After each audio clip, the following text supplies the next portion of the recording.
father was born in Essex, Iowa in 1897, and he went all the way through school there. They lived on a farm, and he went to Iowa State, got a degree in soil science and geology, and then went on to the University of Michigan and got a master's degree. When the Soil Conservation Service was formed, he was transferred here to Albuquerque in January 1935.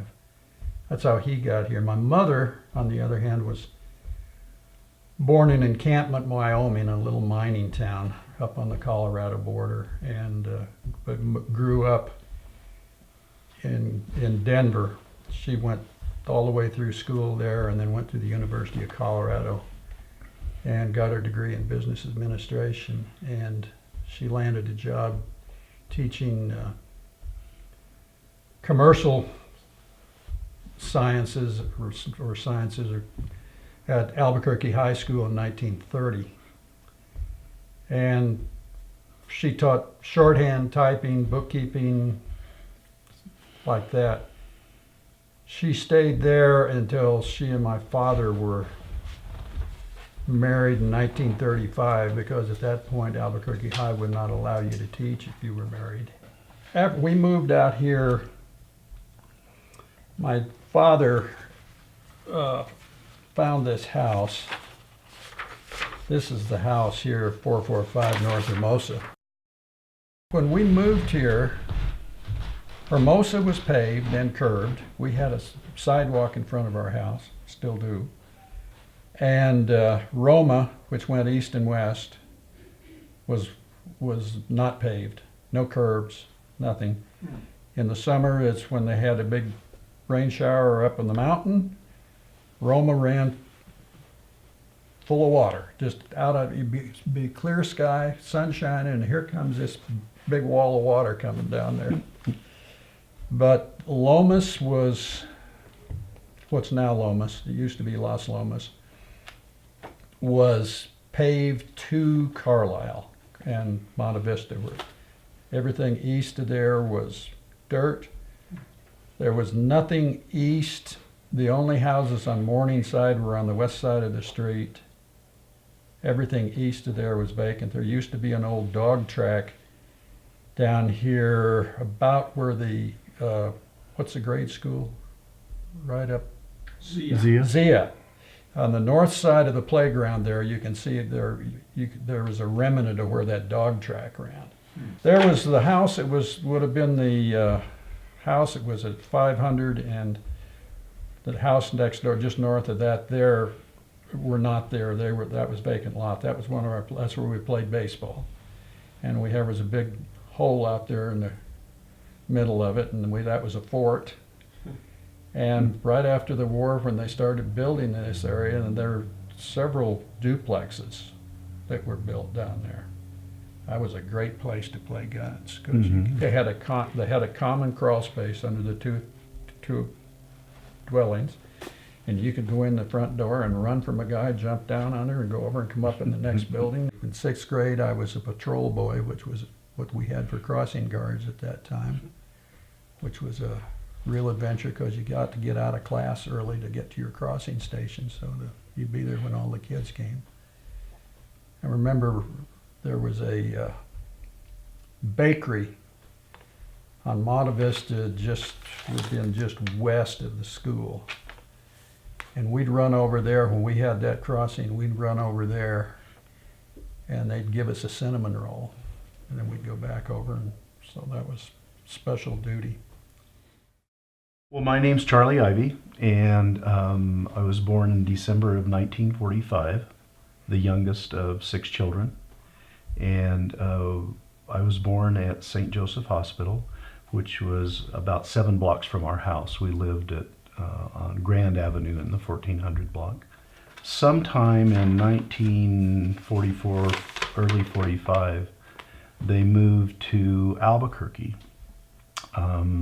and lived down in the South Valley, and then moved to the house where I was born on Grand, probably around the summer of 1945.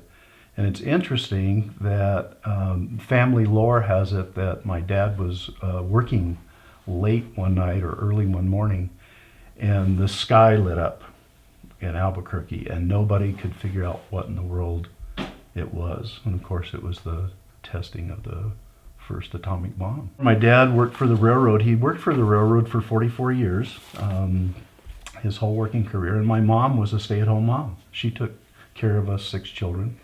And the house that we grew up on in Grand, the 2 parents and 6 children, was a 1-bedroom, 1-bathroom house.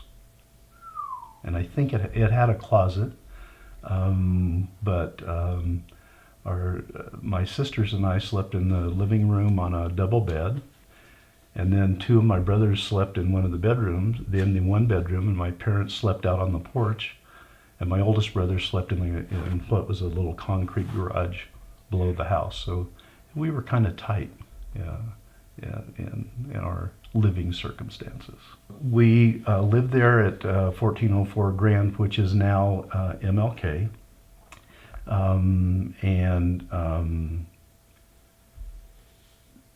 I think one of the main memories I have of living there is that my brother had polio in the early 50s, and we were quarantined at that point. He was a sophomore in high school, and one morning he tried to get out of bed, and he could not walk. And it took a few days, and they diagnosed him with polio, and he was sent down to Carey Tingley Hospital for further care. And that's in what is now Truth or Consequences. At that time was called Hot Springs.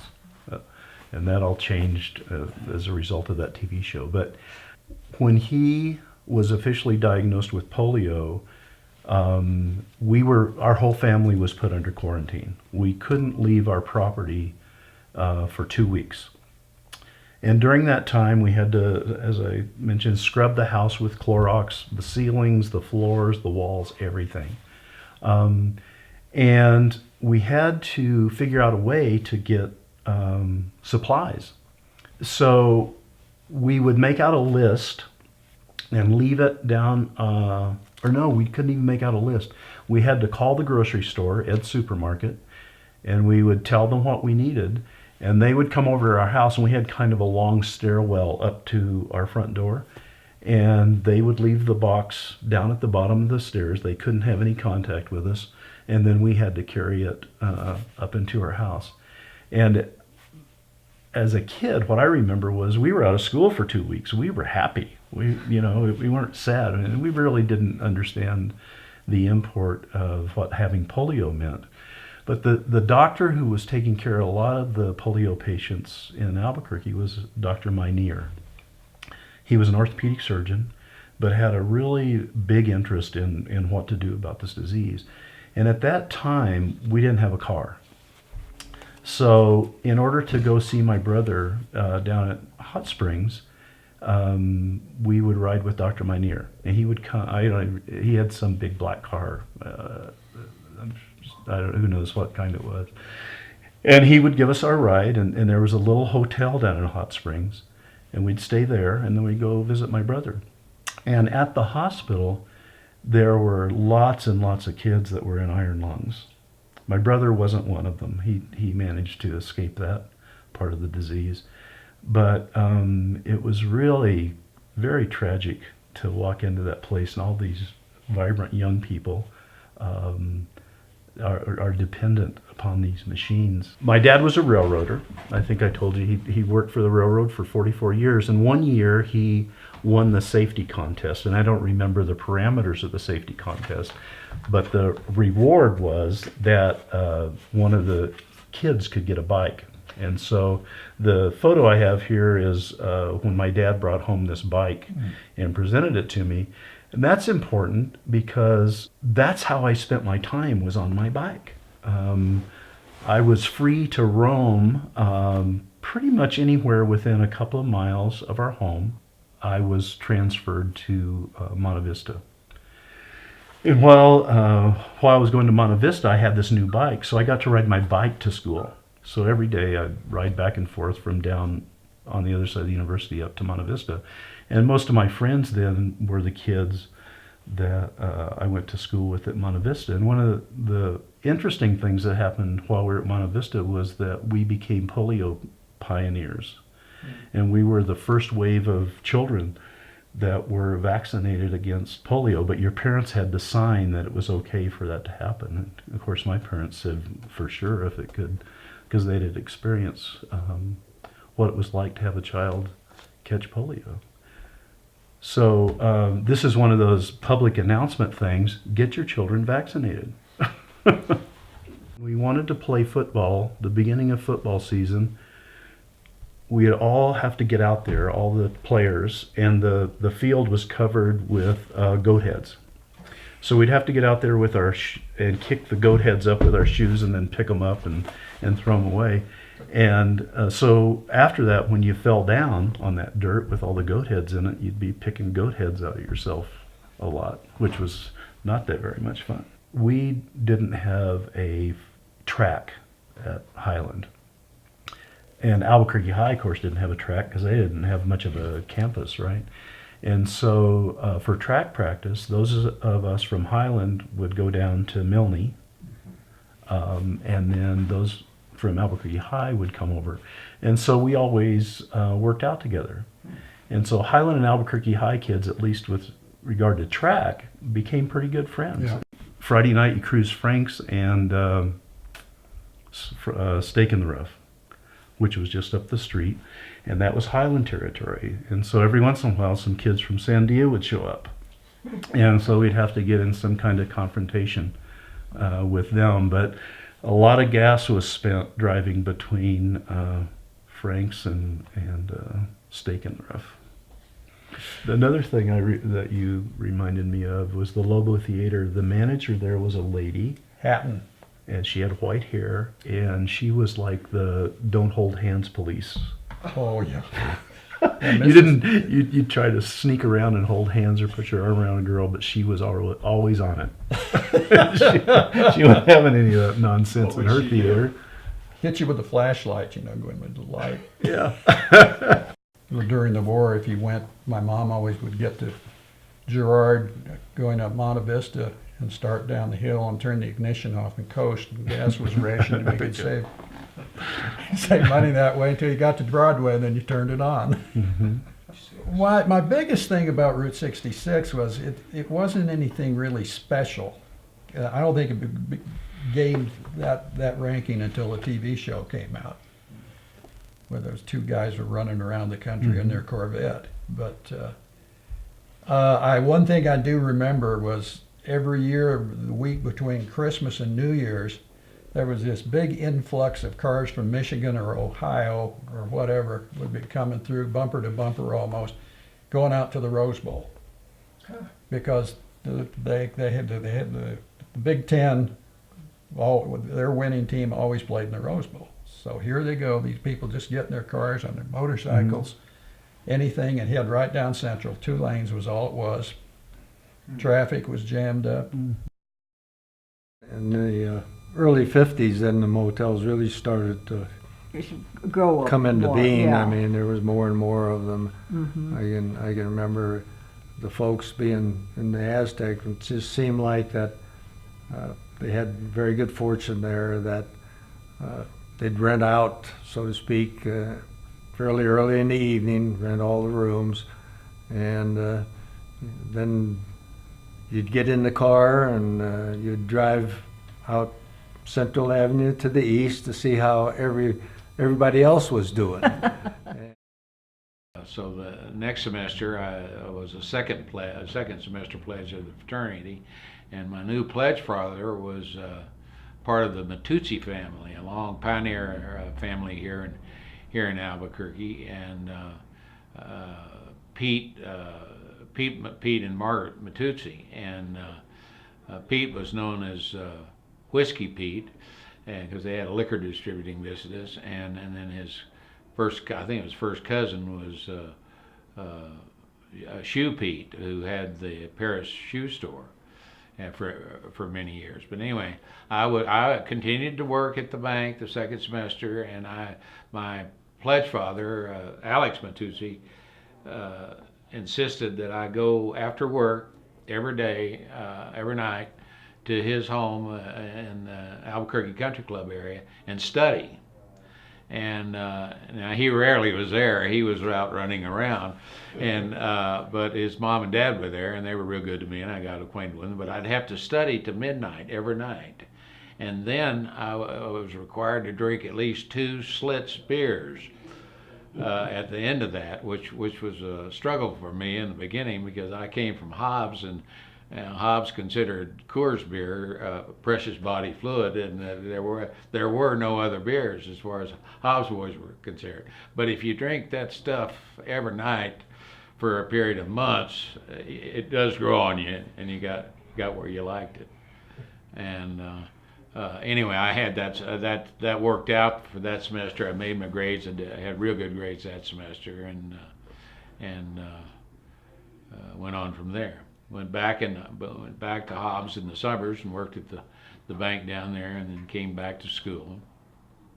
I'll never forget going to the Triangle Bar that very first time, and during rush week, and I was in there with a group of fellas, and in walked a white guy and a white girl and a black guy, and they sat down and they served them, and they didn't ask them to leave. Which in Hobbs at that time they wouldn't have served them. Yeah, that was so much has happened since then. In February of '51, I made a trip out here by train, and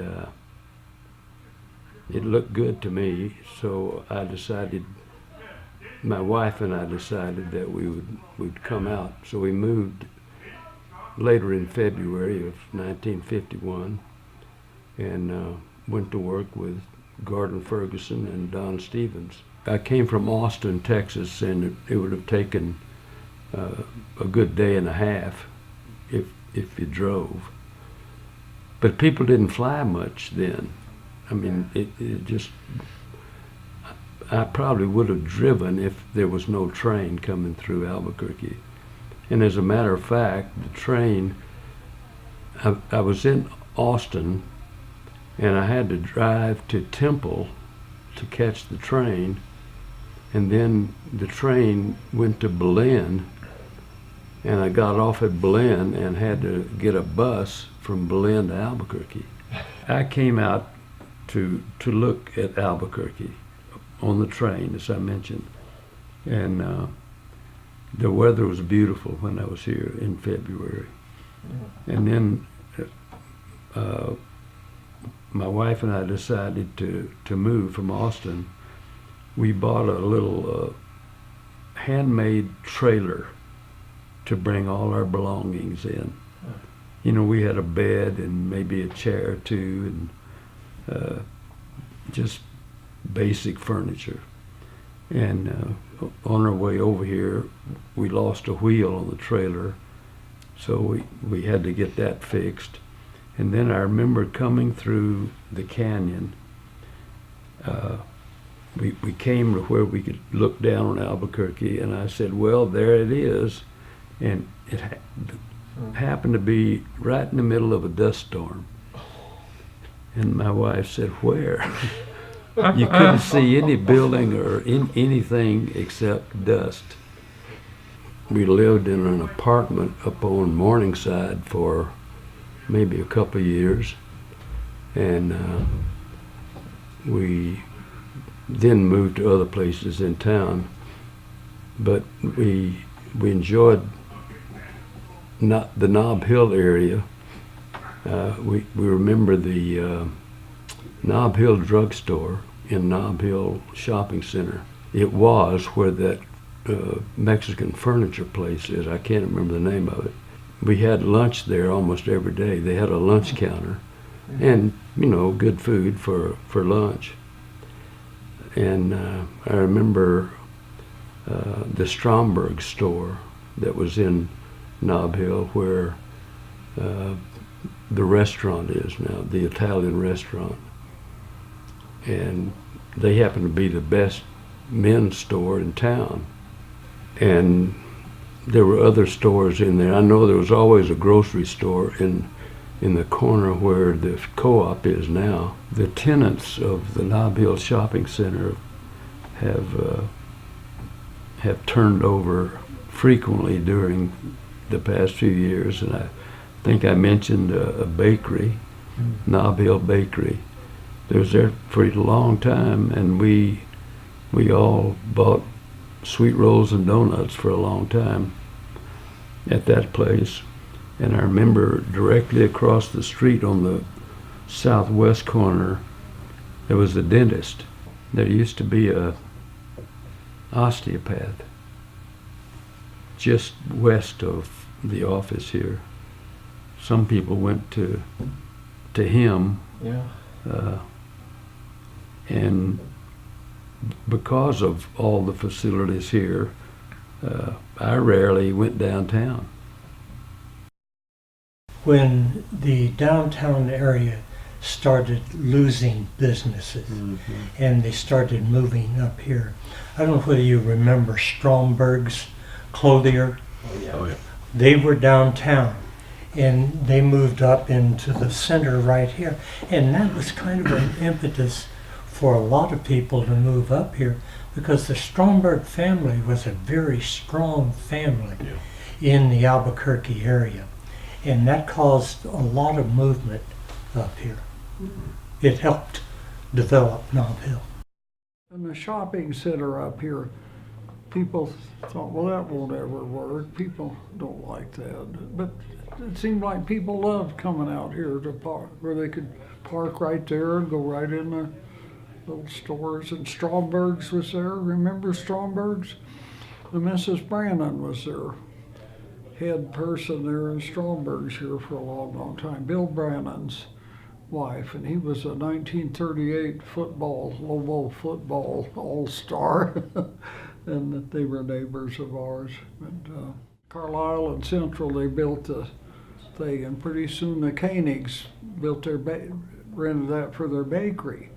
Koenigs, they lived over here on Tulane, and then little by little, places started filling up. Then Garden Sports, they built their place here, I believe, on Amherst and Central. There used to be a Western Auto store over on this side.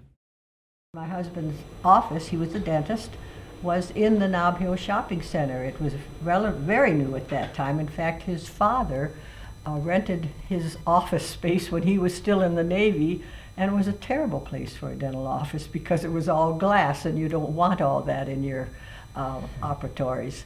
But he was there for a number of years, and I got to know a lot of the businesses around because this was the outermost shopping center from downtown. At that time, you know, just before that, all the physicians and dentists and businesses and commercial businesses were mostly in downtown in most cities. And so this was a venture to open his office out here, and everyone, all the dentists that were established said, "You're never going to make it way out there." And he had a thriving business and had a good practice, so we're always grateful for that. My name is Allison Abraham. I was born in San Antonio, Texas in 1947. Came to New Mexico in 1953. Actually lived in University Heights during my elementary school years and went to Bandelier. Walked to the bakery to get goodies when I was in elementary school. My father was Robert Garner, and he worked at Kurt's Camel Corral across Central for 20 years.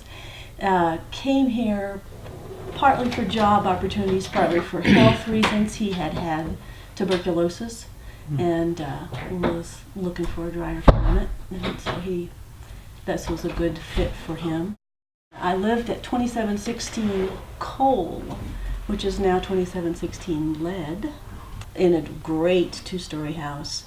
I feel like this neighborhood really influenced my interest in architecture because that house was lots of fun, 2 stories and a basement.